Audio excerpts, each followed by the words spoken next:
Hi, hey, hello, and welcome to this 100th episode of a Colts podcast, the educated fan, whatever the hell you want to call it. We're at 100, baby. We've been doing this for a year and a half, almost 2 years. Cannot believe it. Thank you for joining us. My name is Brandon, and I'm joined here by your co-host, my best friend, Andrew Moore. Buddy, we made it. Took us less than 100 episodes to hook a deal with Sports Illustrated, who's presenting this show for you today. Buddy, did I introduce you already? I think you did. Andrew Moore, co-host, best friend. What's up? 100 episodes, man. That's pretty wild. I mean, I think when we started this podcast back in March of 2020, I mean, we were just thinking, hey, it'd be something fun to do, and now it's taken off. I came up with this idea drunk. I came up with it in my head, and then Brandon one night, he's like, hey, we should do a Colts podcast. And then look, we're literally doing a Colts podcast presented by Sports Illustrated. So it's pretty awesome. This last year and a half has been absolutely wild. Didn't think it would take off like this, and owe it all to the fans, honestly, the people that watch our show, all of our supporters. It's been a wild ride, and hopefully this is just the start and it keeps on climbing. So I'm ready to talk some Colts 49ers football with you, brother. Absolutely. Okay, just making sure this doesn't start playing again like last week, Another production error. Can't have that in episode 100. If you don't already, please make sure you go follow us on Twitter, Instagram, and Facebook at a Colts podcast. Be a friend, tell a friend. I mean, it takes a lot to get to 100 episodes, whether you're good or not. I definitely didn't think we'd make it to 100 episodes. I'm pretty surprised we're here right now. I can't believe the internet hasn't told everybody that we shouldn't exist. So that's good. Big Sunday night game. How appropriate. Big Sunday night football game for the 100th episode, for the preview of the 100th of the Sunday night game. You get it. How appropriate. I'm a fan of that. Let's get into it. Colts plus 170 at 49ers, minus 200, spreads 4.5, over under 44. Jimmy G's back, sounds like. Andrew, initial thoughts on good old Jimmy G being back? Happy, unhappy? I think I would have rather played Trey Lance just because he's a rookie quarterback, and the Colts had success against a quarterback like Trey Lance in Lamar Jackson for 3 quarters. So I think I would take that, but Jimmy G, I think the Colts can handle him as well. This is a bit, like you said, this is a big game, really is. Sunday night football on the road. I'm gonna be there. The weather looking like it's gonna be a monsoon. You're gonna have a tough night. It's supposed to be in the 50s, supposed to be pouring rain, 20-mile-an-hour winds. This is going to be a very physical football game. I really think it is. It's going to be tough to throw the ball. There's going to be a lot of mistakes on offense and defense that can be easily caused by the conditions and just everything going on. It's going to be the team that's the most disciplined that comes out with. I mean, you said the spread's 4.5. It's basically a pick'em game because Vegas usually gives 2 to 3 to the home team. So it gives a slight edge to the 49ers, but honestly, the way the Colts are playing coming into this game, I think that gives them an edge. I really do. And this is a very winnable game for the Colts. If they play how they've been playing the last few weeks, put everything together and really trust in their stars, I think the Colts have a very good chance to win on Sunday. Yeah, so this is one of those games that I put on the calendar when everybody's talking about how tough our first 7 game stretches, blah, blah, blah. I was like, no. This 49er game is not on the tough game column for me. I'm not too worried about this game, is how I felt about that. Now the Colts need to go out there and back me up and make me not sound like an idiot. It's going to be a tougher game. In regards to Jimmy G and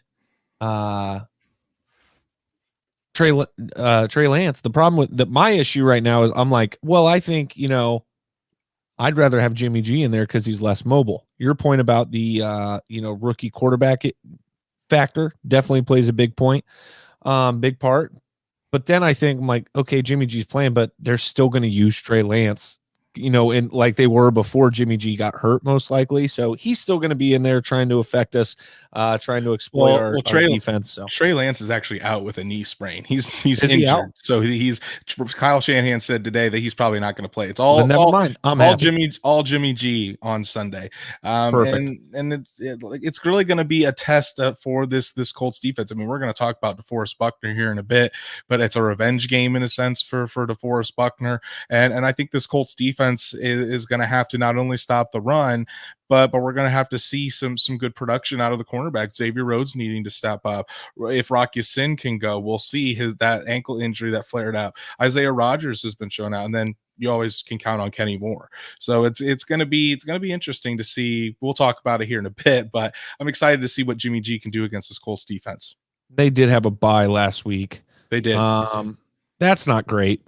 I don't love that they're coming off a rest, but they're 2-3. It's not like they've done spectacular.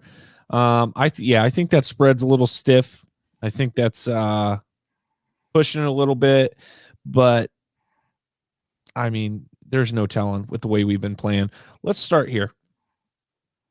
Colts offense explosion last week, volcanic explosion. Can we keep that up this week against a tough 49ers defense, against a Bosa, against an Eric Armstead, and just a good defense all around?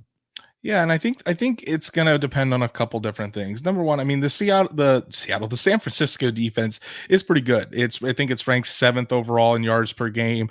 They're pretty good against the pass. Where they're a little lacking is against the run. I think they're like 17th or 18th in the league against the run. So that bodes well for a guy that's red hot in Jonathan Taylor, a guy that can break it open at any time in Nyheim Hines. Marlon Mack can also be used. I think if the explosive plays are going to come this week, it's going to be in the running game, simply because that's kind of where the 49ers struggle a little bit on defense. And plus those conditions, like I said, it's going to be 20-mile-an-hour winds. It's going to be pouring rain, and it's going to be hard to throw the football. This is going to be an old school physical run the damn ball game. And I think with there's a possibility of Quentin Nelson coming back as well this week, which would be huge for the Colts offensive line. Chris Reed has done a phenomenal job filling in for Quentin Nelson, but it's still Quentin Nelson, the best offensive lineman in the entire National Football League. Hey, your boy, Zach Hicks. I think he's fond of the idea of putting Mr. Big Q out on the left tackle spot now over Eric Fisher and leaving Reed in at guard. Well, I mean, if Eric Fisher can't step it up, then it might be a serviceable option. But what Frank Reich said today is that when Quentin Nelson does come back, Chris Reed is actually going to rotate with Mark Glowinski at right guard. He said he's earned it. And I think this is kind of where the Colts are thinking long term, because we've talked about it. This is a contract year for Mark Glowinski. You can't pay everybody on that offensive line. And the way that Chris Reed has been playing, if Mark Glowinski leaves in free agency, Chris Reed could probably step in and be a very serviceable starter along that offensive line there at right guard. Yeah. But like I said, as far as the explosive plays goes, I know Carson Wentz has been lighting it up, and he still may be able to hit on a couple of them, but it just seems like what the conditions are going to be, I think the Colts are going to really lean on the run game on Sunday. Yeah, I hope so.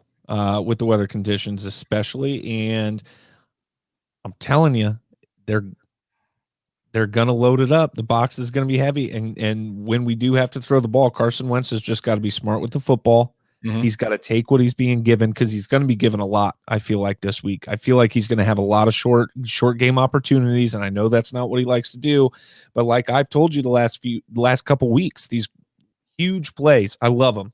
Trust me, they're the most exciting thing in football, right?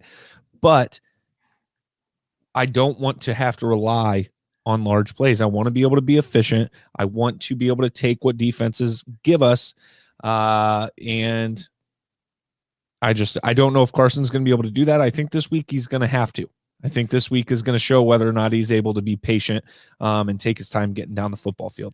Well, I think we've seen Carson Wentz kind of evolve in a sense this season. Remember against Tennessee when when we went over the film and we were showing I showed you all those routes, those crossing routes that were there, and Carson Wentz wasn't taking them. Yeah. And that next week against Miami, you started seeing him take it a lot more. You saw him do it against Baltimore. Wasn't really the case last week against Houston because they torched Houston and everything was open deep. But I think Carson Wentz saw that on the film and realized, okay, I don't need to look for the big play every time. If it's there, great. If not, I've got my check downs and those crossers where I can get myself bailed out of a play. And I think we could see that this week because just because of the weather conditions. And I mean, heck, it could all change, and maybe it's going to be a great night there in San Francisco. But as of right now, I think that if the explosive plays come, they're going to come on the ground, and if they are going to load the box and force Carson Wentz to throw the football, then you can rely on those short routes to Michael Pittman and Zach Pascal, have a T.Y. Hilton come on across on the shallow crossing route and kind of let your guys go to work. So if Carson Wentz is going to have success, I do agree that I think that will be what will happen on Sunday is he'll have to take those shorter routes and it's not going to be as explosive in the passing game as we've seen the past couple weeks. Offensive line. We talked about him a bit. Let's talk about him some more. Nick Bosa, or Nick Boss, as Andrew likes to call him, and Eric Armstead coming to town this week. Eric Armstead's the one they decided to keep over Buckner, right? That is true. I think the offensive line might be up for having their boys back a little bit this week. But Nick Bosa, there's nobody. I mean, when he's healthy and he's playing well, you might as well be throwing him in there with Aaron Donald, TJ Watt. I mean, he's that good. He just can't stay healthy. Same with his brother. They're phenomenal. Maybe I'm over exaggerating a bit, but you get my point. What are we going to be looking at lineup wise? Where are these guys going to be attacking the Colts offensive line this week? My guess is that it would probably be Nick Bosa over on the right side going up against Eric Fisher, and Eric Armstead will be and Eric Fisher and Eric Armstead will probably be on the right going up against Matt Pryor, because I mean there's a chance Braden Smith can come back, but my guess is he probably misses again. He didn't practice today. He was still over on the side of the field working with the trainers, so I think he's still a little bit away. But that's going to be the big test. Eric Fisher against Nick Bosa. Eric Fisher has struggled against speed pass rushers this year. Yeah. And Nick Bosa has 5 sacks in 5 games. So Nick Bosa's off to a very good start. You might see Chris Reed or Quentin Nelson. If Quentin can come back, because Quentin practiced today. Quentin might be there. That would be a huge help, because Eric Fisher has only played 3 games? A game and a quarter with Quentin Nelson, because Quentin got hurt against in the Tennessee game in the first quarter, and Eric Fisher came back week 2 against the Rams. So I think with Quentin Nelson out there, that's going to help Eric Fisher. It's time for Eric Fisher to step up, and I'm going to give him his credit here. I mean, I bash him all the time, it seems like, but he's been dominant in the running game. There were so many times where Eric Fisher with Chris Reed would open up huge lanes for Jonathan Taylor and Marlon Mack. Now we just need to kind of see him start to get that quick twitch back, which, again, he probably is still working his way back from the Achilles injury, but he has struggled mightily against speed rushers, and he's been the weak link, the guy that's let all the defensive linemen get to Carson Wentz. That's got to change on Sunday. It just simply has to. Yeah. Otherwise, he's in for a long day, because Nick Bosa is going to be out for blood. Yeah, absolutely. Oh, heck. What's next? DeForest Buckner heading back to San Francisco. We were just talking about this right before we went on mic. We were watching. I was watching a little bit of DeForest's media availability from today. If I'm Jimmy G, I don't know. Thinking I'm a little sore. I don't know if I'm ready to go this week, Coach, because DeForest Buckner, whether he likes Jimmy or not, he's coming to eat. I'm not one to play this football game if I'm Jimmy G. So he was asked today, is this just another game, or is it a little bit different? Do you have a little extra motivation? And with a little small smile, DeForest said, yeah, it's a little personal. I mean, this is the team that gave up on. This is the team that did not want to pay him. DeForest even said he was willing to compromise and meet in the middle. And the 49ers still did not come anywhere close to the 4-year, $84 million contract that the Colts gave him. Basically the 49ers said that we don't need you. And so they traded him away for a first round pick. They drafted Javon Kinlaw. He hasn't been anywhere close to DeForest Buckner. DeForest Buckner has gone out and become an all-pro defensive tackle in the NFL. I hope Jonathan Taylor just eats in between the tackles. I hope he just tears that defensive line a new one. I hope the offensive line does. I would love it. But yeah, on the other side, DeForest Buckner, he's coming. He's coming for Jimmy G.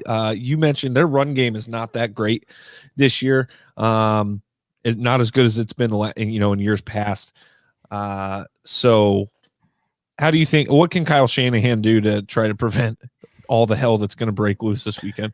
Well, I think with Kyle Shanahan, you know the type of offense. He usually does more of a prototypical West Coast offense with some wrinkles in there. Yeah. But Kyle Shanahan likes to get his quarterbacks outside the pocket. Even Jimmy G, Garoppolo is not that mobile, but they still like to run him on some bootlegs. And what's one of the Colts defense's kryptonites? Those damn bootlegs. So I think that's something to watch out for. Is Kyle Shanahan trying to get Garoppolo out of the pocket, trying to get him away from DeForest Buckner and Grover Stewart.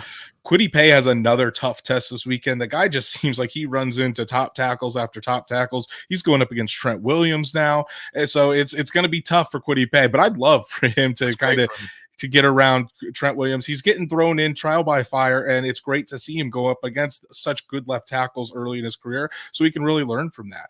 But yeah, this 100% is a DeForest Buckner revenge game. He's very motivated to go show them, look, you gave up on me, and you thought like you didn't need me, and now I'm going to wreck the game for you. So I would expect DeForest Buckner to have a very big game, and he could single-handedly become a game record just because, and I'm not saying that that's what I expect, but I just know the amount of talent that DeForest Buckner has and what he's capable of. And he's really capable of going in there and absolutely embarrassing the San Francisco 49ers offensive line and making a statement. And I really hope he does. Colts secondary. Little beat up, a little up and down in regards to performance. A couple of good receivers we're going to be playing this weekend. Deebo Samuel and Brandon Ayuk. Ayuk, has not quite lived up to the hype yet, especially not the hype that he kind of set for himself to start the year last year. Mm-hmm. With some things in the works right now, how do you think the Colts secondary is going to handle these guys? George Kittle's not playing, is he? Isn't he out? George Kittle is out he's got a calf injury. So the Colts don't have to worry about George Kittle. But I do agree. I think the bigger threat here is Deebo Samuel. Deebo Samuel is a guy that the 49ers place all along the formation. They even place him in the backfield sometimes to hand him the ball. Yep. So it's very easy to lose where Deebo Samuel is just because of how Kyle Shanahan uses him. To be frank, he since he puts him all over the place, he's used a lot of motion. It's sometimes hard to keep track. That's what the Colts are really going to have to do, is make sure that Deebo Samuel doesn't get out there and really attack this defense. It's going to be up to Xavier Rhodes. Xavier Rhodes has to start playing better. He hasn't looked good. He really hasn't. He looks timid. He looks like he's worried about getting beat. He's been called for 3 pass interference calls already this season. You think the concussion could have anything to do with that? I don't want to really speculate. I don't think so. It just seems like he doesn't feel comfortable out there. You know what I mean? He just looks like he's out of place. He looks like he's panicking early in routes, things like that. So it's going to be up to Xavier Rhodes. It's going to be up to this secondary of the Indianapolis Colts to make sure when these wide receivers do catch the ball, because Deebo Samuel and Brandon Ayuk are guys that can make stuff happen after they catch. They're very good after the catch. So the Colts defensive backs need to make sure they wrap up and take that threat away once they do catch the ball, because they're going to get yards. The Colts defense always gives up yards. It's that bend but don't break philosophy.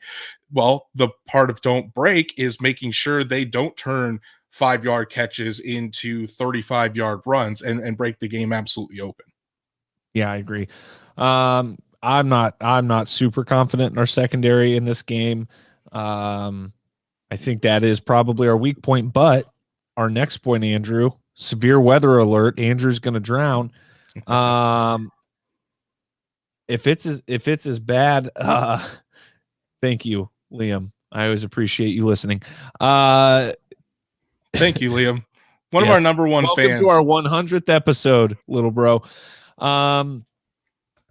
Gosh, now I forget where I was. Severe weather alert. Andrew's going to drown. Hopefully, I mean, if it's as bad as the weather's looking like it is, the forecast is right now, I mean, it's going to be hard to throw the football. This is not just a little sprinkle. It's a lot of heavy rain. It's a lot of wind. And it's going to be, like you said, a physical football game. And hopefully, I think that plays the game right into the Colts' hands. So I think it does too. I think this is an advantage for the Colts just because of how their offense is built. They want to run the ball. They want to be physical. It might hurt the defense a little bit just because the defense does like to really play fast, but it's not going to allow the 49ers to get into their passing game. They're really going to have to rely on running the football too. And the Colts run defense, while it wasn't great at the beginning of the year, we're starting to see this run defense come on. I mean, against the Baltimore Ravens, the Colts didn't even allow 100 yards rushing against the Baltimore Ravens. Absolutely stymied the Houston Texans. The Dolphins didn't get anywhere. So you're gonna see the weather have a big impact. I mean, what was the over under 44? Bet the under. I don't think it's going to be a very high scoring game.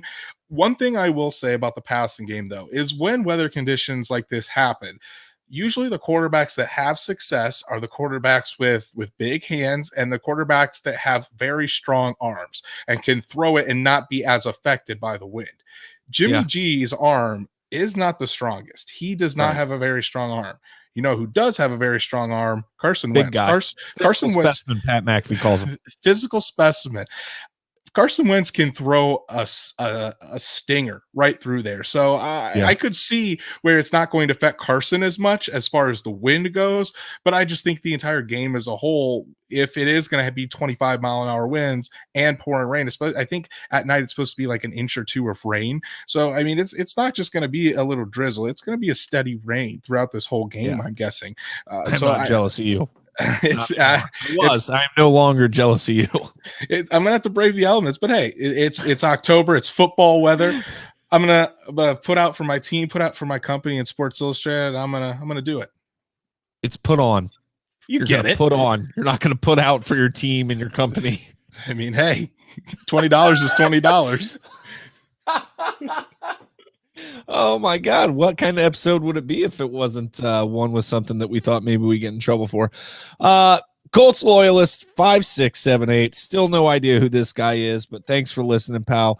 Do you expect to see us using a lot of screens to help Eric Fisher and take advantage of Bosa Boss? Love that aggressiveness. Then a heavy dose of JT off the left with the weather.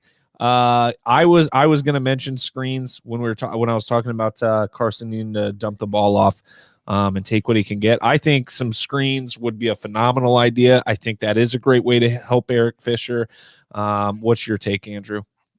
I completely agree. And the thing is too, what screen passes do is because the defensive line, if you have a very aggressive defensive line or aggressive defense that likes to charge and throw into the box, you get those screens out there that end up going for big yardage because three guys right off the bat stand out to me. Jonathan Taylor, obviously, we saw him take it 76 yards to the house. Naheem Hines can always make it explosive. And then Michael Pittman Jr. as well. Michael Pittman, we've seen him have success on screen plays just because of how hard he runs the ball. You get the ball in Michael Pittman Jr.'s hands, it takes at least the two guys to bring him down. Or the really shallow crossers. Right, exactly. So I do think that the screens, especially since the Colts have been using that more this year. Yeah. Which I love it. I wouldn't be shocked at all if they use that to their advantage on Sunday. I want you all to know I love the screen pass. I am a screen pass supporter. I am a screen pass spammer on Madden. I mean, I will screen and crossing routes your ass up all day long in Madden. Don't mind it. You can call me a pansy, whatever you want. It's my bread and butter. But yeah, Andrew, care to comment? Well, I see Matt. Stop the phone. See Matt's question right there. any worry about the cryptic messages that seem to be surrounding Blackman. So I was going to get to this in injuries, but I guess we'll get to it now. Today, Julian Blackman popped up on the injury report in practice. He was a limited participant with an Achilles. Typically, that means, and there hasn't been any word put out by the Colts, this hasn't been confirmed yet, but typically when that happens, when you're a limited participant and you have something like an Achilles pop up, it means that the Achilles injury happened during practice. It's not good, Matt. After practice, Kenny Moore put up a tweet with some broken heart emojis, and Julian Blackman, Brandon and I were actually just talking about this before the show. I'm going to bring it up. I'm going to bring up the tweet here from Julian Blackman that he tweeted about a little over an hour ago. So he tweeted out, "I'm eternally grateful to you, Lord. Forever I will trust you and follow you," with a heart emoji. Amen. That seems like he's leaning on his faith quite a bit right now. So it hasn't been confirmed, but the initial reports that Julian Blackman might have torn his Achilles today in practice. So we'll definitely learn more. I'm sure they'll ask about that tomorrow when the Colts are back in the building, and we'll kind of see what happens from there. But if that is the case, and Julian Blackman has torn his Achilles, that's a massive loss for this Colts defense, because he was becoming. You've talked about it a lot, Brandon, that Julian Blackman is becoming a personality on this team. He's becoming a playmaker and one of the best defensive players on the Colts. And it would be hard to fill his shoes if he is down for the season with that injury. Thank you for the questions. Thanks for joining our 100th episode, our dear friends. Andrew didn't want to talk about that. I don't know why. It's all on their injury report and Twitter. Just didn't want to speculate. Yeah, well, why not? It's kind of our job. We're in the media. Kinda.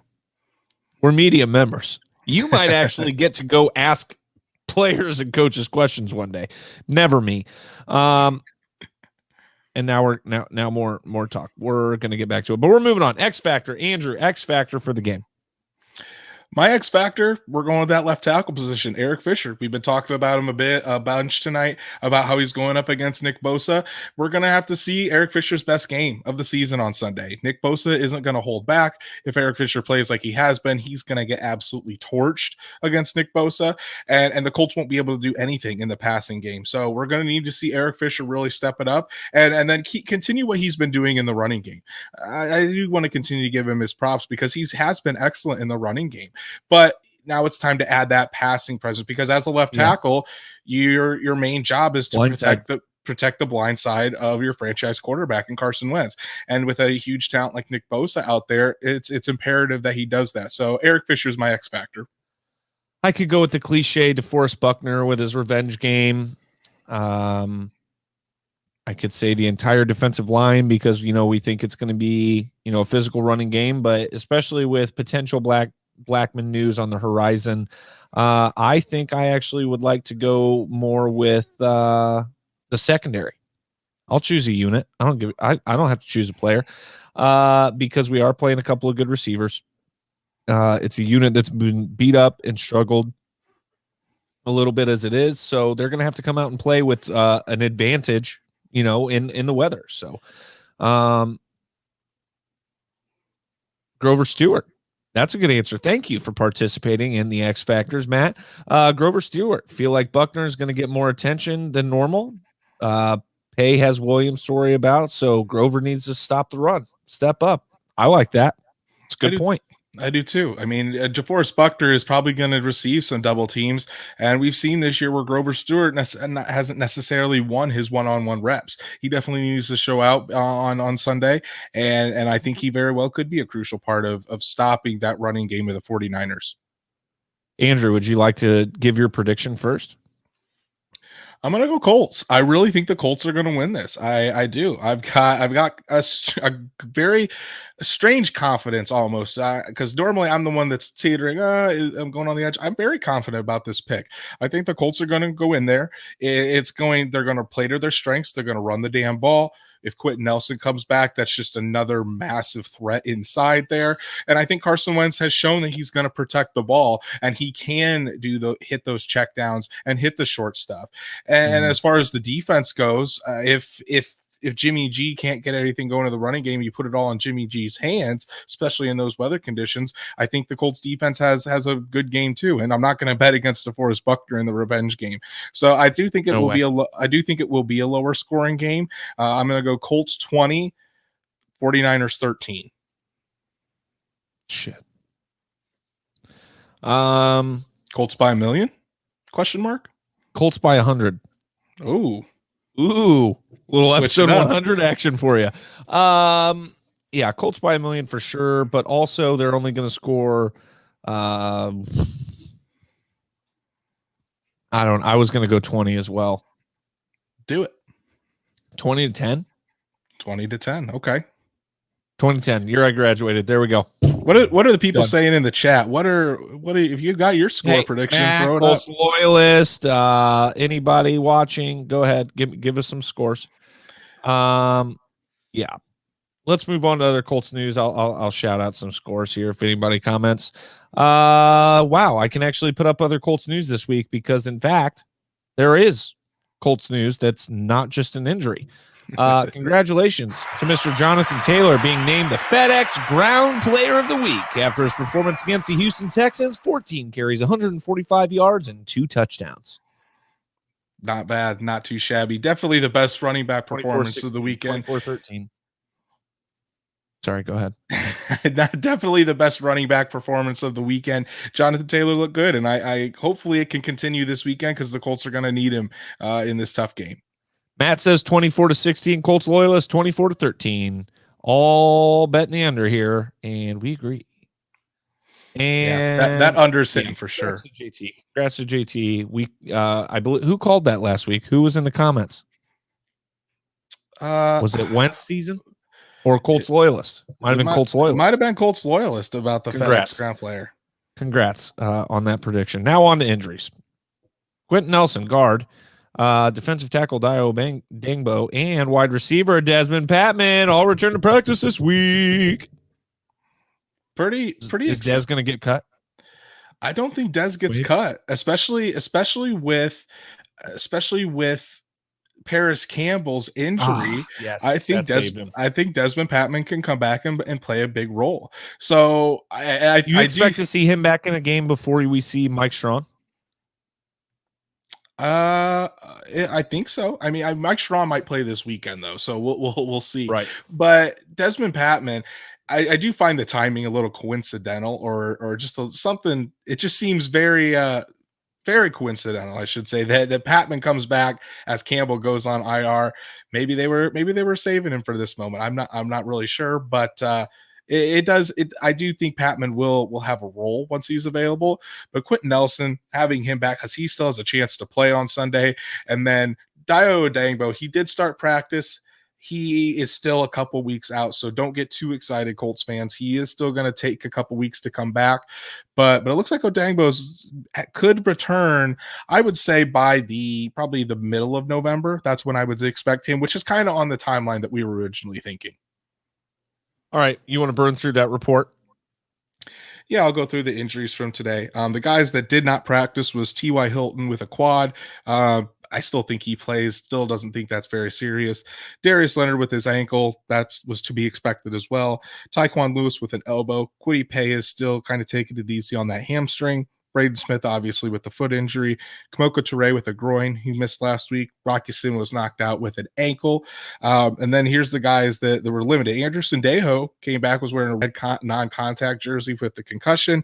Mm-hmm. Jordan Wilkins is still out with a non-COVID related illness. So not really sure what's going on there, but we're going on 2 weeks that he's been out. So hopefully everything's okay for Jordan Wilkins. And then obviously we talked about it already. Julian Blackman with a limited participant with the Achilles injury. Fingers crossed that we get better news about that tomorrow and it's not the worst like we're all fearing. I don't know if Matt sent this before we actually said it, like maybe a delay or something, but when Patman comes back, we're thinking, that's due to, I mean, not due to, but the Paris Campbell injury is going to save him there. Paris Campbell is on IR officially, right? Paris Campbell was put on Yeah. IR this week, and the Colts did not bring up another wide receiver. So currently, they only have 5 wide receivers on the active roster: Yeah. Hilton, Pittman, Pascal, Strawn, and Doolin. Obviously, DeMichael Harris could come up, but I think you'll see Desmond Patman come up and take that spot. Roster moves. Elevated kicker Michael Badgley and defensive tackle Antoine Woods to the active roster from the practice squad. Were they knocked down to the practice squad again this week and brought right back up? Antoine Woods was on the practice squad because, I mean, Antoine Woods has been like what PJ Walker was, where he gets on, off, on, off. Badgley was elevated from the practice squad last week to play. Now, because Hot Rod was officially moved to IR, he has been now put on the active roster and will stay there until Hot Rod comes back. Got it. Campbell's spot has been filled already roster-wise. Someone has to get cut for Patman in the 53. Someone will, but it'll probably be a defensive tackle. My guess, like Chris Williams or one of the odd end, Antoine Woods, maybe one of those. Because the Colts have like 11 defensive linemen right now. Right.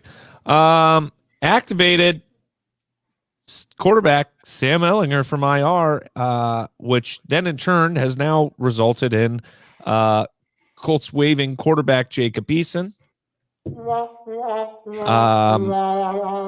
One of Chris Ballard's greatest failures, and defensive tackle Chris Williams. I kind of had an issue with people getting so up in arms about the Colts waiving Jacob Eason. I mean, remember when we said when he was drafted him, the kid was a 4th round pick. I mean, they took a flyer on him. And remember Chris Ballard, and we told everybody, slow your roll. Well, that's because Chris Ballard can draft guys like Darius Leonard, in the round he does. And that's what happens. People expect that out of Ballard now. But as a third day pick, you can't just expect them to always hit. For the number one most important role on the team. It's so hard. A lot of first round quarterbacks don't hit, let alone a 4th round quarterback. So yes, I'm bummed about it. I'm bummed that it didn't work out and Jacob Eason wasn't the long-term backup, because that would have been great. But he's been with the team for 18 months now. I know you can say there was the COVID season, but at the same time, I've heard of this, at least from many former NFL players, that the players know either within the first couple practices whether you got it or you don't, whether you can play or whether you can't.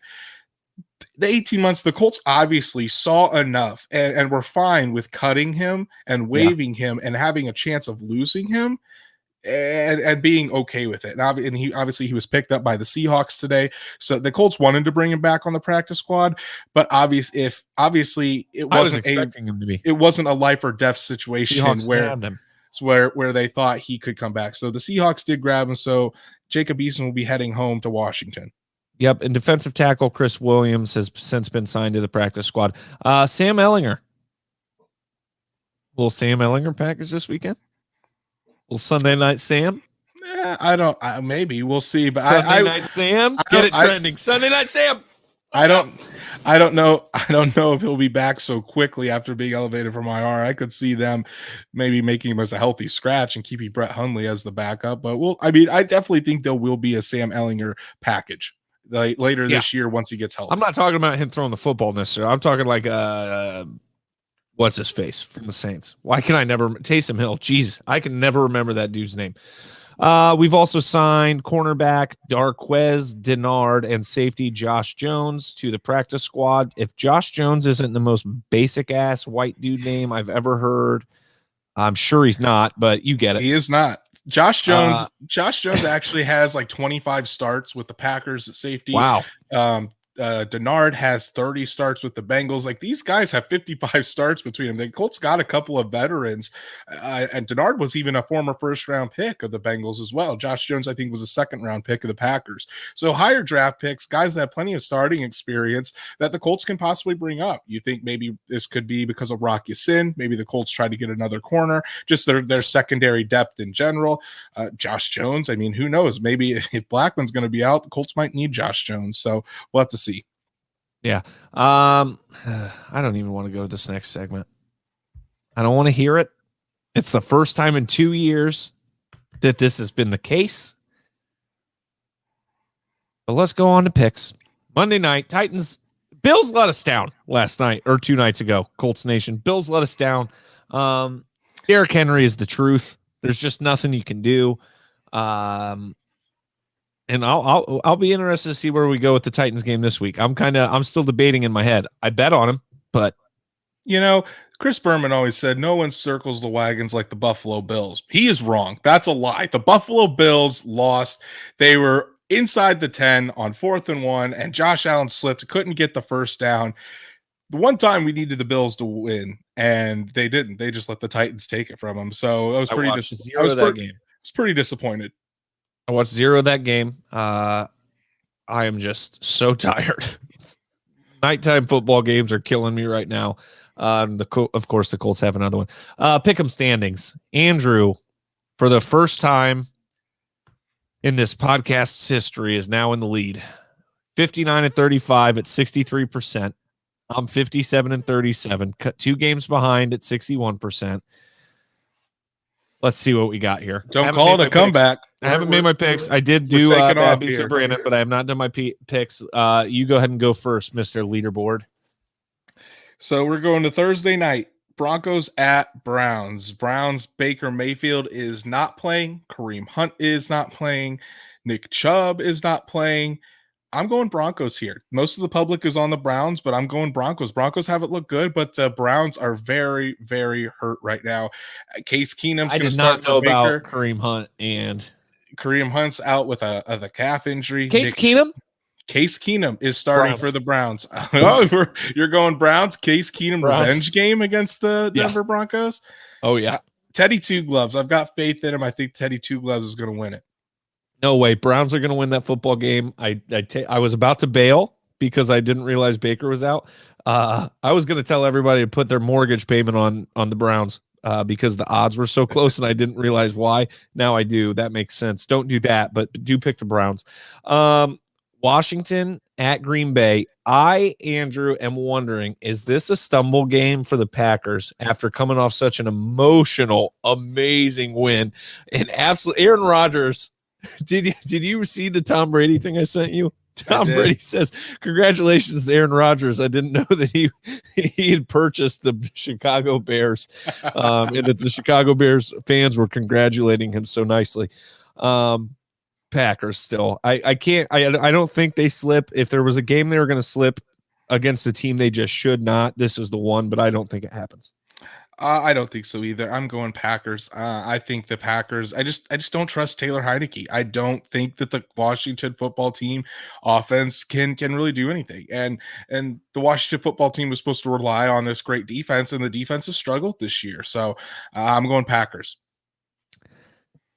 This next one has a lot of factors. Kansas City Chiefs defense stinks. Patrick Mahomes is, playing 1/2 football. That's fine. That's enough for him usually. Still gets him 400 yards. Titans are on the short week, though. Derrick Henry on a short week. But Derrick Henry is king. They're at home, and I don't see the Chiefs stopping that man. I don't see the Chiefs defense being able to stop Tennessee. I think the Titans are going to win again, unfortunately. I'm going Chiefs. I am. I think the Chiefs. I'm going Chiefs because I've seen that. That's the game I'll be watching at 1. I've seen that Titans secondary just has not been impressive, and they lost Caleb Farley. So I think the Patrick Mahomes is going to be too much. Now, the Chiefs do have a very porous run defense, and I think Derrick Henry is going to eat them alive. But if it's going to be a shootout, who would I rather rely on? Patrick Mahomes? Why does that have to be a shootout? Game? Because I think that I don't trust. Run the ball, control the clock. Okay, but when you got Derrick Henry, that's fine. You don't.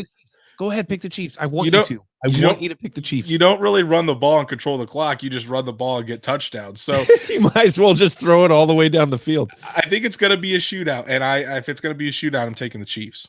I am kind of with the public on this next one, 50-50. I have no idea. But fun fact, looking like the Dolphins are going to be acquiring Mr. Watson possibly this week. I think the Washington football team is going to be involved somehow with a Tua going there. I don't know exactly what's going on. I didn't read the whole post, but our boy Tyler, big Dolphins fan, Actually, you know what? He denounced his fandom the other day, but he keeps sending me Dolphins shit anyway. Yeah, I'm gonna go Falcons. Talk my offense. I'm going with the offenses. Matty Ryan puts up more points than Tua. Since the Dolphins lost to the Jaguars, I'm going to go Falcons as well. Falcons better not let me down, because it seems like every time I pick them, the Dolphins are going to win. But I'm going Falcons here. I can't see them beating the Falcons. I'm not going to be mean to you, so I'm not going to. I really want to change my pick just because you picked the Falcons. This next one I think is interesting. I want to pick the Jets, but I don't think Bill Belichick is going to allow. I don't think Bill Belichick is going to allow a rookie quarterback in his division to eat him alive. Probably Patriots here. Yeah, Pats. I'm going Patriots as well. The Bill Belichick's defense hasn't done great the past 2 weeks. I mean, they gave up 300 yards to Davis Mills. Then they give up 450 to Dak Prescott. It's got to even out. And while the Jets are coming off of a bye, again, it's against a rookie quarterback in Zach Wilson. And typically, rookie quarterbacks do not do well against Bill Belichick defenses. Yeah. Panthers at Giants. I am still going with the Panthers until I finally lose hope. I'm going Panthers as well. I think the Giants, again, still too banged up. And while the Panthers are sliding a little bit, I think they do have too much talent. And it's going to be a close game. I think they'll figure out how to win it in the end. Bengals at Ravens. My heart says Bengals. My head says Ravens. I almost said ball of Ravens.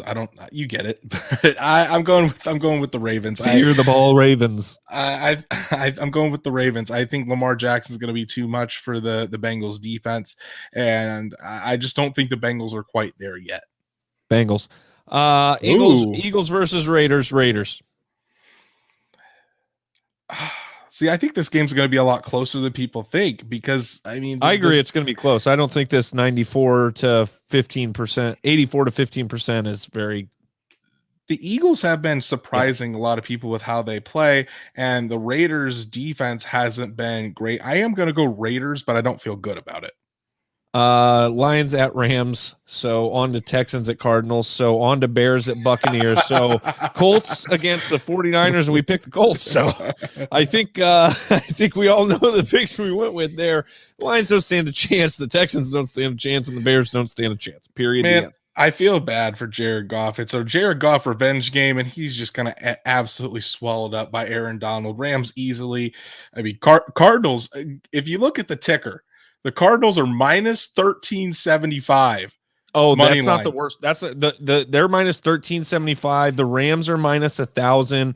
Tampa, I think, is close to minus 1,000. I mean, there's some outrageous lines. Let me look at these. If you're betting this week, I wonder what those spreads are. Because if you're betting this week, tell you, you don't want to crazy. You don't want to hit the money line. So I'm going Cardinals as well. And then Buccaneers at home. I don't think Justin Fields is going to have a very good game against that Buccaneers defense. No, he's in trouble. 14.5.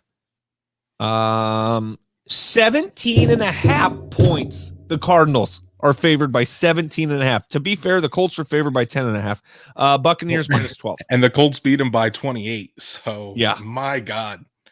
I might hit the spread. Arizona on the I might points. Too. Wow. Because their defense is good. Davis and Mills is going to get beat up. Saints at Seahawks. Unless Jacob Eason sees the field, I don't see the Seahawks winning. So you're all on the Jacob Eason train. No, Saints are going to win that football game. We both picked the Colts. I'm picking the Saints as well. I again, it just depends on the week for Jameis Winston. I think this is going to be a good week for Jameis Winston. I think he's going to have a couple touchdowns, and I just don't think Geno Smith is going to be able to deliver in the end against the aggressive Saints defense. Who's going to score the most points this week, Andrew?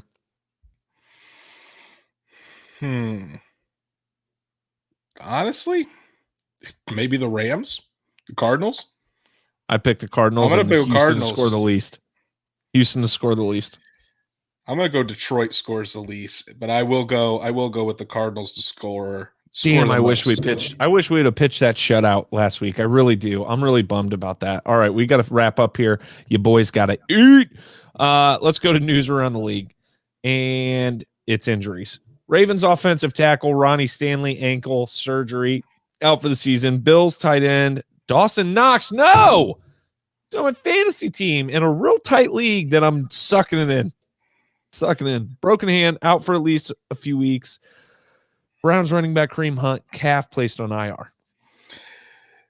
Yeah, that's tough. I mean, Ronnie Stanley, though, the Raven, he only played in one game, and the Ravens are still 5-1. So he's one of the better left tackles in the league. So I'm surprised it hasn't had as big an effect on him as it should have. Kareem Hunt going down, and Kareem Hunt was playing well. Now that Nick Chubb is also hurt, that two-headed monster in the backfield of Cleveland is desperate for help. And then Dawson Knox, man, he's been the success story of 2021. The Browns and the Colts. I mean, the Browns GM has ties to the Colts, so I mean, you never know. But I don't know if the Colts would want to trade him within the conference, especially to a team that they could face in the playoffs. I don't know about that. It's not like they're giving him a first round knockout player. I mean, Marlon Mack's good. He had a good. I mean, he's had shows of flashes of still having it, but yeah, he's not a guy you're like, we're not trading him in the AFC. No way. Yeah. Anyway. Shut up. It's my turn. Little bad beats with Brandon for you guys. Let's start it out. I've got to never. I don't have any other bets for you today. I don't have a life right now. You're lucky you got this. I'm just going right to the never going to win parlay. 11 picks. Only 11 this week. There are a couple games I'm not touching. Plus 16,523. $5 bet wins you 831. I know it's shallow this week, but who knows? Maybe it'll hit. Cleveland Browns minus 130. Green Bay Packers minus 425. The New England Patriots minus 350. The Tennessee Titans plus 205. The Cincinnati Bengals plus 220. And that's the right answer. I bet on it. Atlanta Falcons minus 140. Carolina Panthers minus 160. LA Rams minus $1,000. Las Vegas Raiders minus 165, Bucks minus 675, and the Arizona Cardinals minus 1375 to get you that total, win you that money. And I'll just stop my music. That's fine. See, I definitely I need. Let's win some money. I need a heater this weekend. So yeah, I need something. I gotta deposit again. I might parlay the Cardinals, the Rams, the Bucks, the Packers, and let's see here. I'm gonna go. I could go the Falcons and then just hate my life because you should not put money on the Falcons. I bet you if I parlayed the Cardinals, the Rams, and the Bucks as a 3-game parlay, $10 would probably win me like $5 or something. Oh yeah, it'd be tough. You'd have to go points for sure. Which still wouldn't win you a whole lot.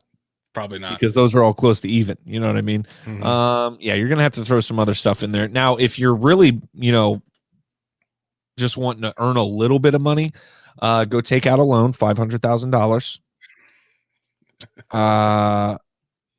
and go put it on the Cardinals, Bucks, and Rams parlay.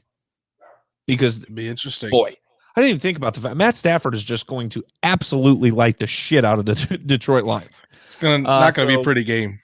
Free money. You won't win much of it, but it's free. So go follow us. Like I said, at a Colts podcast, we really appreciate you guys. If I could get this stupid banner out of the way. It's like it's my first day. But yeah, go follow us at a Colts podcast. Tweet at us, like us on Instagram, do all the things. Facebook. If you're watching now, subscribe, hit the bell, leave a comment, watch the video again. I don't give a shit. Do it. Big game this weekend, Sunday night game. No excuse not to listen to the show twice because it's real good. It's episode 100. It was real special. We appreciate you guys. And I'm on the wrong page. And I guess we'll just see you guys next time. Go Colts. Heading out to San Francisco. It's going to be a fun time. Go Colts. Safe travels, brother. I hope you don't die. It's always my goal. Don't die. Go Colts. Let this moment become a cherished memory. And then remember, A legacy is only worthwhile when there is a future to fuel. God bless you, and God bless football.